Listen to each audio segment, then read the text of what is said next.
Chers téléspectateurs, un grand bonjour à nouveau.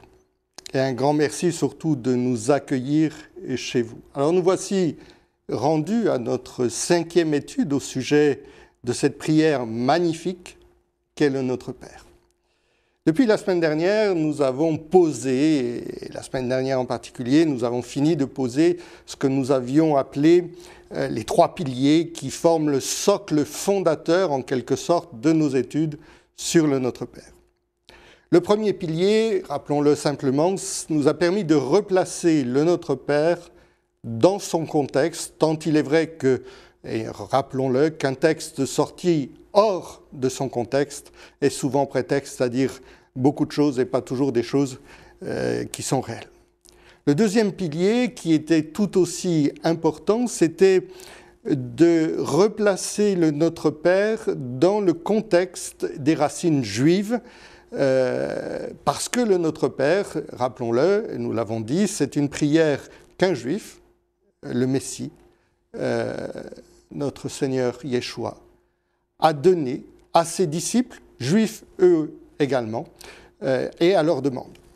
Troisième pilier, nous l'avons traité donc la semaine dernière et lors de notre dernière émission, qui s'intitulait donc Par-delà la surface du Notre Père, et nous avons cherché à mettre en évidence le fait que la simple possibilité de prier le Notre Père était une manifestation de l'amour du Dieu Tout-Puissant, un amour qui nous permet justement de nous approcher de lui.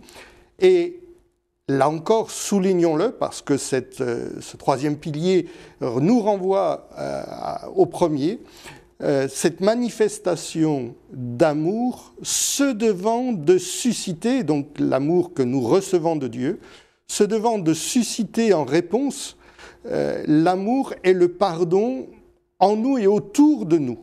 Et ceci, si nous voulions surpasser la justice que Jésus appelle cette justice des scribes et des pharisiens qui pratiquaient une religion pour être vus et non pas dans cette relation d'humilité. Alors, faisons bien attention de ne pas caricaturer, je dirais, des scribes et des pharisiens. Il y en a malheureusement dans toutes les religions. Jésus va employer l'image des scribes et des pharisiens parce que c'est sa tradition, mais nous avons très certainement des scribes et des pharisiens parmi le monde chrétien d'une certaine manière.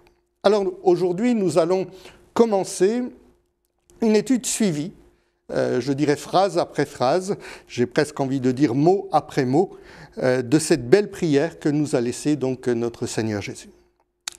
Approchons-nous de lui humblement et simplement parce que lui nous y invite. Dans Hébreux, au chapitre 4, au verset 16, l'Écriture, et je vais lire dans la parole vivante pour changer un peu, je dirais, de nos traditions et de nos habitudes de lire parfois dans une même version. Donc dans la parole vivante, il nous est dit ceci. « Approchons-nous donc de son trône de grâce avec une grande confiance et une libre et joyeuse assurance. » Quelle grâce!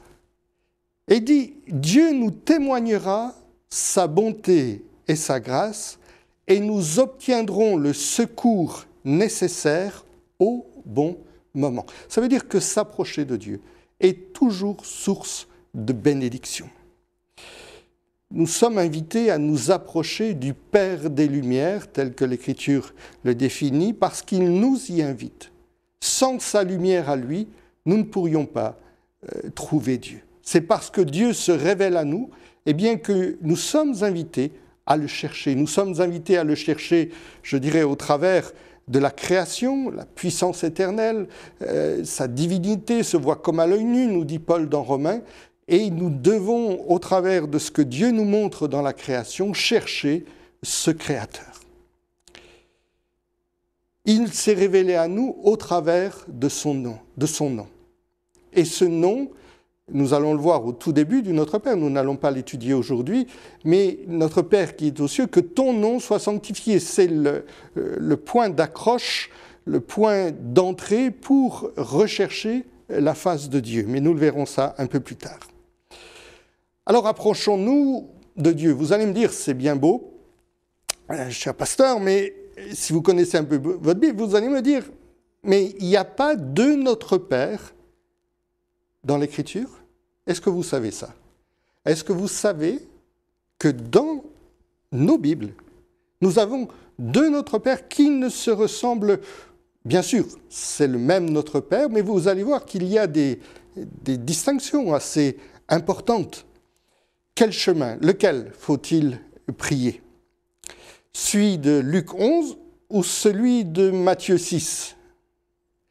Dans Luc 11, Jésus nous dit, Jésus priait un jour en un certain lieu, et lorsqu'il eut achevé, un de ses disciples lui dit, « Seigneur, enseigne-nous à prier comme Jean l'a enseigné à ses disciples. » Et Jésus va leur dire, « Voici comment vous devez prier. » Et donc, vous allez avoir sur l'écran affiché, je dirais, les deux Notre Père. Nous avons donc le Notre Père que nous connaissons, classique, je vous le lis, relisons-le ensemble. « Notre Père qui es aux cieux, que ton nom soit sanctifié, que ton règne vienne, que ta volonté soit faite sur la terre comme au ciel.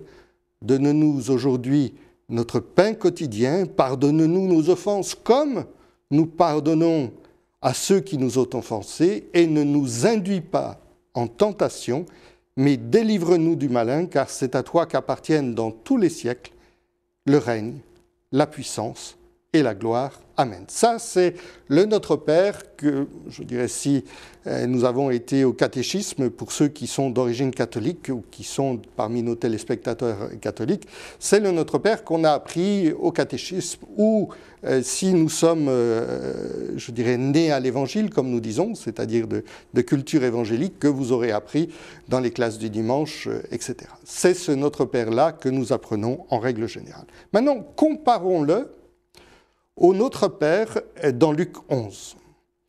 Là où Matthieu dit « Notre Père qui es aux cieux », Luc dit seulement « Père ». Ensuite, que ton nom soit sanctifié, que ton règne vienne. Et là, il y a une phrase qui disparaît complètement, que ta volonté soit faite sur la terre comme au ciel, donc elle n'est pas là. Ensuite, donne-nous chaque jour notre pain quotidien, pardonne-nous nos péchés, car nous pardonnons à quiconque nous offense, et ne nous induis pas en tentation, point, il s'arrête là. Donc vous voyez qu'entre les deux Notre Père, il y a quand même des différences assez significatives. Et donc, quel enseignement tirer? Parce que l'Écriture, chaque mot, chaque chose est faite dans un but précis. Pourquoi est-ce qu'il y a dans l'Évangile de Matthieu et l'Évangile de Luc deux Notre Père? À l'évidence, et je pense que vous serez d'accord avec moi, les deux passages sont également inspirés. C'est le Saint-Esprit qui a inspiré aussi bien l'évangéliste Matthieu que l'évangéliste Luc. Ça veut dire quoi? Ça veut dire que le Notre Père est un signe, et que ce signe, c'est qu'il n'est pas une sorte de clé automatique, une sorte d'accès privilégié de passe-partout. Je ne sais pas si... vous savez, dans les grandes entreprises, dans les bâtiments assez importants, les clés sont sur des organigrammes, c'est-à-dire selon la position que vous avez dans l'entreprise ou dans l'administration, ou peu importe, vous avez une clé qui ouvre plus ou moins de portes. Et si vous êtes, je dirais, parmi l'un des responsables, eh bien vous avez ce qu'on appelle le passe général qui va vous ouvrir toutes les portes. Certains peuvent considérer que le Notre Père, c'est une sorte de passe-partout, de passe général des prières qui permet, je dirais, d'aller. Mais comme si c'était une clé, il ne faudrait pas toucher à un seul mot. Essayez de faire l'expérience, je l'ai vécu il n'y a pas si longtemps que cela, où j'avais commencé le Notre Père, mais je me suis arrêté à un moment donné, et l'assistance qui était devant moi, qui était habituée à lire, a continué d'emblée. Pourquoi? Parce que nous avons l'impression que toucher notre Père, c'est au sacrilège faire quelque chose d'extraordinaire et qui ne doit pas être fait. Mais s'il ne faut pas y toucher, pourquoi est-ce que le Notre Père de Luc est-il différent de celui de Matthieu? Eh bien, je crois justement que cela nous montre que le Notre Père est d'abord un canevas de prière pour nos tête-à-tête, ou plutôt pour nos cœurs à cœur avec Dieu. Et ce canevas de prière est là pour nous diriger. Mais ce n'est pas le Notre Père en lui-même, ce n'est pas une formule magique, ce n'est pas quelque chose qui doit être lu d'une manière rigoureuse, telle ou telle manière. C'est simplement une démarche, un parcours, un chemin qui va conduire au cœur de Dieu. Comprenons bien, ce qui conduit au cœur de Dieu, le Nouveau Testament nous l'a révélé, ce n'est pas un texte, ce n'est pas une prière de papier. Ce qui nous conduit au cœur de Dieu, c'est une personne. Dans Jean 14, verset 6, l'Écriture dit ceci, et c'est Jésus qui parle. Le Messie va dire « Je suis le chemin, la vérité ». Et là, il ne dit pas « Je suis un chemin, une vérité ». Il dit « Je suis le chemin, la vérité, la vie. Et nul ne vient au Père que par moi. » Alors, comprenons cela.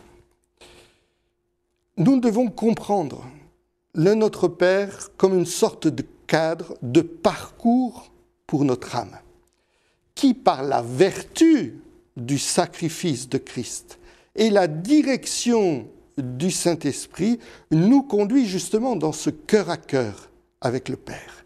Alors nous sommes familiers dans notre 21e siècle, vous savez, de tous ces parcours. Il y a des parcours de santé, il y a des parcours du cœur, pour ceux qui veulent vivre un peu plus longtemps et qui veulent faire travailler le cœur. Les soldats ont leur parcours. Comment il s'appelle? Le parcours du combattant. Eh bien, nous aussi, en tant que chrétiens, nous avons notre ou nos parcours spirituels pour nous approcher de Dieu. Le Notre Père est l'un d'entre eux. La question, lequel emprunter, bien sûr, celui de Luc ou celui de Matthieu, mais voire pourquoi pas, et je vais faire référence à un ancien parcours, celui qu'on appelle du tabernacle, de la tente de la rencontre, ou encore la tente d'assignation. Nos amis juifs, eux, l'appellent le Mishkan, dans son appellation hébraïque. Rappelons-nous simplement le parcours. Au départ, je dirais, quand Dieu donne cette manière de s'approcher à son peuple, il dit, vous allez mettre toutes les tribus d'Israël tout autour. Et au centre, il y aura le Mishkan. Un peu, je dirais, pour reprendre une image très française, je dirais cette église qui est au centre du village. Dieu est au centre. Si seulement, simplement du fait de l'église, Dieu était au centre. Quelquefois, l'église est au centre, mais Dieu est en dehors des cœurs. Mais en tout cas, dans l'Ancien Testament, Dieu veut que le tabernacle, le Mishkan, soit au milieu des 12 tribus. Et au départ, il y a un désir mêlé d'une évidence. Pourquoi? Parce qu'approcher le Dieu très haut, là où il y a la Shrina, là où il y a la présence divine, cette colonne de feu et de nuée,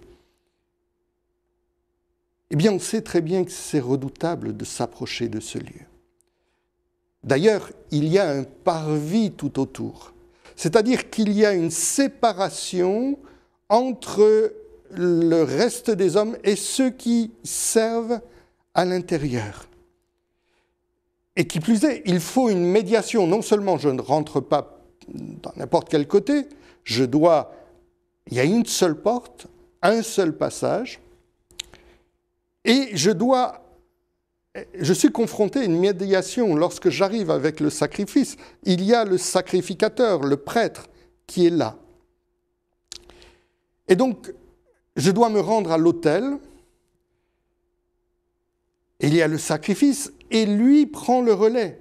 C'est-à-dire que mon service s'arrête là. La suite du service jusqu'à la tente de la rencontre, jusqu'au Mishkan, est fait par le sacrificateur. Moi, en tant que simple croyant, je ne peux pas rentrer dans ce lieu. Et lui-même a tout un processus. Lorsqu'il arrive dans la tente de la rencontre, il y a cette grande cuve d'airain où il doit faire des ablutions avant de pénétrer dans le lieu saint. Et s'il n'est pas le souverain sacrificateur, lui-même va s'arrêter dans le lieu saint. Parce qu'il y a le lieu saint et il y a le lieu très saint. Le Kodesh HaKodashim, comme l'appellent nos amis juifs. Et dans ce lieu très saint, un seul rentre, une seule personne rentre. Et encore une fois par an, le souverain sacrificateur qui va faire l'expiation une fois par an de tous les péchés du peuple lors de la célébration du Yom Kippour. Ça veut dire quoi? Ça veut dire que dans le désir de rencontrer Dieu, ce désir se heurte au problème de ma nature pécheresse. Le tabernacle me montre qu'il y a toutes sortes d'obstacles à la rencontre de ce Dieu vivant. Ça veut dire que là où je suis à l'extérieur avec mon péché, je dois tout d'abord rentrer en moi-même, me recentrer, penser à la faute. Je dois choisir l'animal. Choisir l'animal en conséquence. Et notons bien ici que ce parcours touche au porte-monnaie. Il est si facile de dire, mais « Oh Seigneur, pardonne-moi mon péché », et puis on continue. Non, dans l'Ancien Testament, lorsque nous avions péché, eh bien ça touchait au porte-monnaie, on ressentait cette réalité. Je dois ensuite passer devant tout le monde. Je ne sais pas si vous avez déjà réfléchi à cela. Les sacrifices se font de jour. Les sacrificateurs ne sacrifiaient pas la nuit. Et en fonction de la gravité de mon péché, bon, c'est un peu modéré par si on est riche, plus ou moins riche ou pauvre, selon la taille des animaux à apporter, mais d'une manière générale, plus le péché est grave, plus l'animal offert doit être important. Et imaginez ce que ça fait. Je suis en train de passer là avec mon bœuf au milieu de tout le monde. Et certainement que parmi les tribus, on disait « Mais tu as vu un tel, il est passé avec un bœuf. Qu'est-ce qu'il a dû faire ?» Et puis vient l'expérience de l'autel. Parce que lorsque j'approche de l'autel, c'est cet animal qui va être mis à mort. Ça veut dire quoi?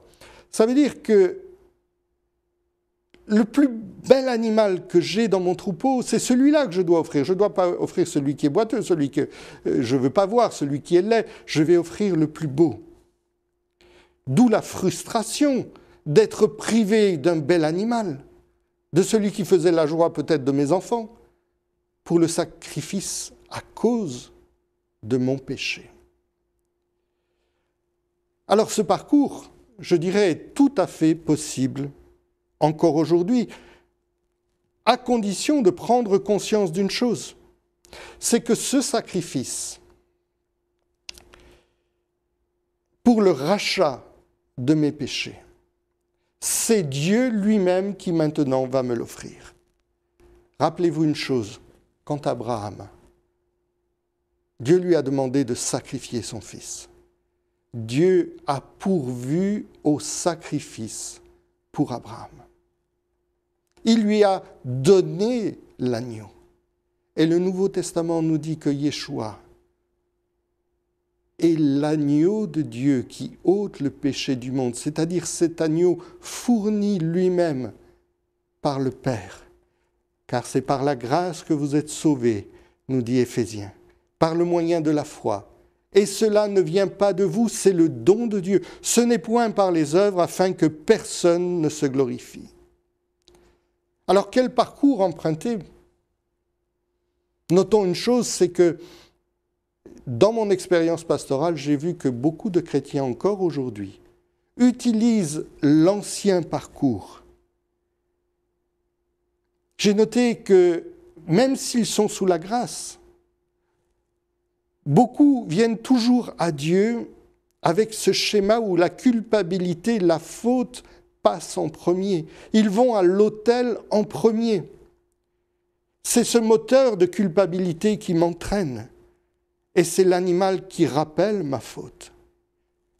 Mais le Notre Père est un autre parcours de prière. Il nous enseigne un nouveau chemin, un qui conduit directement au cœur du Père, qui nous amène directement et sans escale au lieu très saint. Ce parcours implique, j'ai envie de dire simplement, ce n'est pas toujours aussi simple que ça, mais d'avoir au préalable réglé la question du péché dans nos vies. Jésus dira à Nicodème qu'il faut naître de nouveau. Et donc, si par une rencontre personnelle avec Jésus-Christ, nous avons déposé notre péché, nous avons accepté la grâce de Jésus-Christ pour nous, eh bien, nous entrons dans le repos de Dieu. Il y a une autre expression du Nouveau Testament qui dit d'être en Christ. Quelquefois, nous avons du mal à comprendre cela. Imaginez, pour monter au haut de la Tour Eiffel, vous avez le choix entre deux choses. Soit vous prenez l'escalier et vous marchez, Soit vous êtes dans l'ascenseur et il y a une force extérieure à vous-même qui vous emmène tout en haut. Eh bien, toute proportion gardée. Parce que je ne sais pas si on arrive à monter tout en haut, je ne crois même pas, la Tour Eiffel. Mais en tout cas, une chose est certaine, personne n'atteint, dit l'Écriture, à la gloire de Dieu. C'est-à-dire, s'il y a l'échelle des œuvres, nous n'arrivons pas à monter jusqu'à Dieu. Mais en Jésus-Christ, si nous sommes en Christ, eh bien, nous entrons par la porte étroite. Il convient de nous humilier, de confesser ce péché, de plier le genou devant Dieu et de rentrer en Jésus-Christ. Et là, en Jésus-Christ, Dieu nous amène, je dirais, là où il veut pouvoir nous conduire. Ce parcours spirituel, ça va être ce qui nous conduit et ce qui va nous aider à nous approcher de Dieu. Alors bien sûr, tout parcours exige un effort de l'âme et c'est en cela qu'il va être un service du cœur. Mais le psaume 51 nous annonçait déjà cela. Au verset 19, il est dit « Les sacrifices qui sont agréables à Dieu, c'est un esprit brisé. » Citons encore le prophète Ésaïe au chapitre 57, « Car ainsi parle le Très-Haut, dont la demeure est éternelle et dont le nom est saint. J'habite dans les lieux élevés et dans la sainteté, mais je suis avec l'homme contrit et humilié, afin de ranimer les esprits humiliés, afin de ranimer les cœurs contrits. » C'est pourquoi je crois que le Notre Père est véritablement un parcours de prière excellent, parce qu'apaisé, parce qu'il nous conduit dans la présence de Dieu. Il ne s'agit pas de suivre un rituel, et malheur à nous si nous utilisons le Notre Père comme une formule que nous récitons sans même comprendre quelquefois ce que nous sommes en train de prononcer. Le Notre Père, ce n'est pas suivre un rituel, c'est suivre une personne, comme un grand frère qui nous aime et qui va nous prendre par la main pour entrer dans une relation vivante avec Dieu. Et en cela, il va être véritablement un parcours apaisé, sans jamais être un parcours de légèreté. Que nous enseigne enfin cette prière nouvelle? La première chose qui devrait nous frapper, et c'est ce qui doit rester aujourd'hui dans nos cœurs, dans nos têtes, c'est le point central de ce que nous voulons voir. C'est comme si notre Seigneur nous disait « Regarde à la personne du Père, avant la tienne. considère son nom, considère sa volonté, considère son règne, et après seulement, préoccupe-toi, préoccupez-vous de vous regarder dans le miroir. Pardonne-nous nos offenses. Avant même cela, donne-nous notre pain quotidien, pardonne-nous nos offenses, délivre-nous. Tout ce qu'on a besoin de nous, mais d'abord, le Dieu Tout-Puissant. Alors, il est évident qu'il y a une chose, c'est que nos arrière-plans religieux et spirituels, je dirais portés par la culpabilité, auront tendance à nous conduire à placer notre triste état en premier pour implorer Dieu. Souvent, c'est les premiers mots qui surgissent dans la bouche des jeunes convertis. Pardonne-moi, Seigneur, pardonne mes luttes, pardonne mes chutes, et quelquefois les deux sont mélangés. Pardonne-moi presque d'être le pécheur que je suis. Même le grand apôtre Paul avait ce cri, et nous faisons nôtre ce cri, quand il dira dans Romains 7, « Malheureux que je suis, qui me délivrera de ce corps de mort, de ce corps voué à la mort ?» selon la traduction Semeur. Et pourtant, vous l'aurez noté comme moi, le Notre Père n'introduit pas de cette manière. Le Notre Père nous invite à une entrée en matière différente. Il est construit sur le modèle des prières juives traditionnelles. Je vous cite rapidement deux exemples pris parmi les plus connus du judaïsme. Je prends par exemple les premières phrases du Kaddish. Le Kaddish, c'est la prière qui est prononcée lorsqu'il y a minyan, c'est-à-dire il faut au minimum 10 hommes pour prononcer cette prière. Et notez le parallèle avec le Notre Père. Là, cette prière va commencer par magnifier, sanctifier soit le grand nom.